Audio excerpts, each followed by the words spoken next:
Officer Daniels strutted into the courthouse like he owned every inch of it. His polished boots echoed sharply across the marble floor, and his badge gleamed under the fluorescent lights like a crown of authority. For years, that little piece of metal had been his shield, his proof that rules bent for him, that laws were written for others but never for him. People lowered their voices when he passed, even fellow officers avoided crossing him. Daniels carried himself with the swagger of a man who believed the system was his to manipulate. He had done it countless times before, bullying citizens, fabricating details in reports, twisting the truth until it bent to his will. And today, he was certain it would be no different. This was just another day in court, another chance to prove that his word was law and that no one dared challenge the authority stitched into his uniform. The woman Daniels had dragged into court was Elena Cruz, and at first glance, she hardly looked like a threat. She sat quietly at the defendant's table, her hands folded neatly, her dark hair pulled back in a simple braid. Her face carried the weariness of someone who had worked too many long shifts and carried too many burdens, yet her eyes held a calm strength that went unnoticed by Daniels. To him, she was just another case, another easy victory waiting to be claimed. A single mother, soft-spoken, with no money and no influence, someone who couldn't possibly stand against the weight of his badge. Daniels rose with rehearsed confidence, telling the jury how Elena had resisted arrest during a traffic stop. He painted her as incooperative, defiant, and even dangerous. He described her as though she were reckless and volatile, carefully shaping his words to stir doubt in the jurors' minds. As he spoke, he stole glances at them, expecting to see nods of agreement. But Elena didn't flinch, didn't lower her head in shame. She sat there in silence, watching him, as if she knew something he didn't. When the trial began, Elena was no longer just a quiet woman sitting alone, she had someone beside her. Her attorney, a sharply dressed man with a measured calm, adjusted his tie as he stood. Daniels barely gave him a second glance. In his mind, the lawyer was just another overworked public defender who would fold under pressure. He leaned back in his chair, smug and certain of his victory. But then the attorney's voice cut through the courtroom, steady and precise. "Officer Daniels," he began, his tone polite but edged with steel, "would you like to explain why your official report states that Ms. Cruz resisted arrest, when the body cam footage shows otherwise?" A ripple of surprise swept through the courtroom. Murmurs rose from the benches as eyes darted between Daniels and the attorney. The judge leaned forward, eyebrows arched, while a clerk hurriedly pulled up the evidence. Daniels felt a flicker of unease, quickly buried beneath his arrogance. He forced a smile, trying to appear composed, but his grip on the armrest of his chair tightened. For the first time, the certainty he wore like armor seemed to crack. Screens lit up, displaying the footage Daniels had hoped would never see the light of day.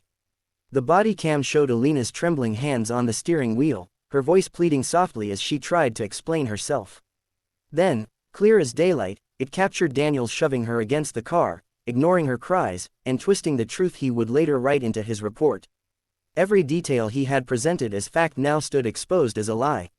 The jury shifted uncomfortably in their seats, their expressions darkening as they glanced between the video and the man who had just sworn under oath.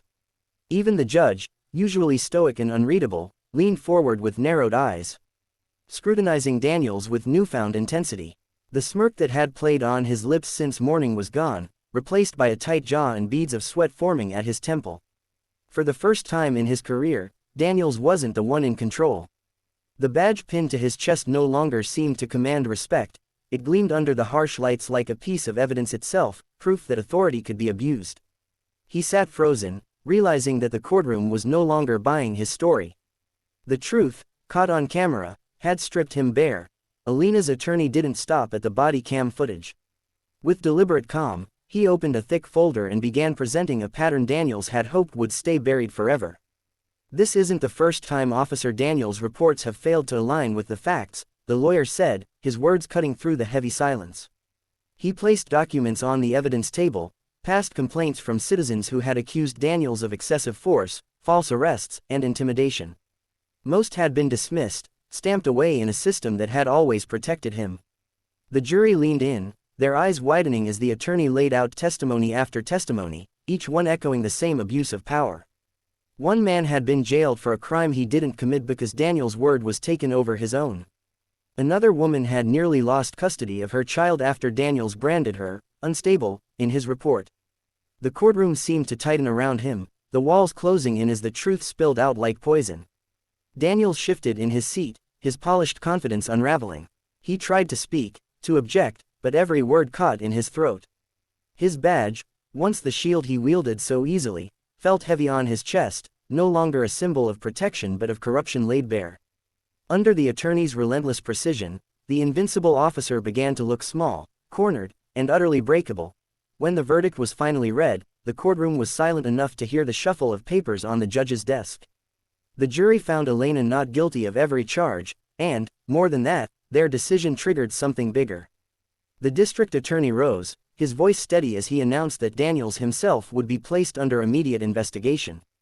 The officer who had walked in with swagger and certainty now stood pale and trembling, the courtroom deputy moving toward him with handcuffs in hand.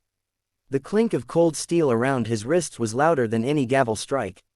The badge on his chest no longer gleamed with pride, it looked tarnished, an empty token of a power he had abused one time too many. He glanced toward Elena, perhaps expecting to see her gloat, but she met his gaze with calm strength. There was no malice in her eyes, only the quiet satisfaction of a woman who had endured and finally seen justice done. As Daniels was led away, whispers rippled through the benches. Reporters scribbled furiously, cameras flashed, and the judge's stern face carried the weight of a system reclaiming its balance. For the first time, Officer Daniels felt what so many of his victims had felt under his authority, small, powerless, and exposed. His reign of untouchable arrogance had ended, not with the bang of his own voice, but with the strength of a woman he thought he could break.